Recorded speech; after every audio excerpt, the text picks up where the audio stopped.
প্রতিদিনের মতো আজও শ্রী নিজের কাজে ডুবে আছে। আর ঠিক পাশের কেবিনে নীল যেন অদ্ভুত এক অস্থিরতায় জড়িয়ে পড়েছে। Damn it!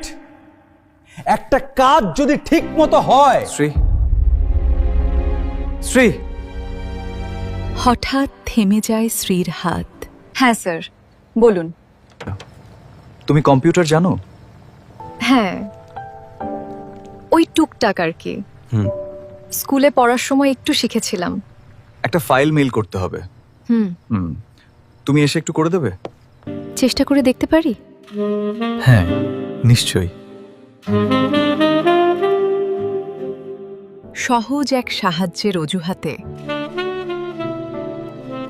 দুজনের দূরত্বটা একটু কমে আসে।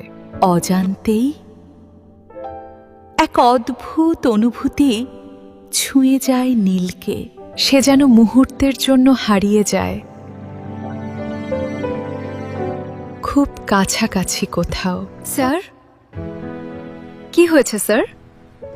না, কিছু না। ফাইলটা গেল?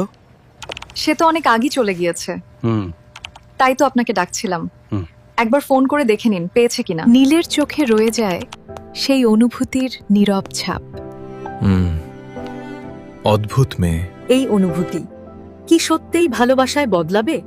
জানতে হলে সঙ্গে থাকুন, চ্যানেলটি সাবস্ক্রাইব করুন।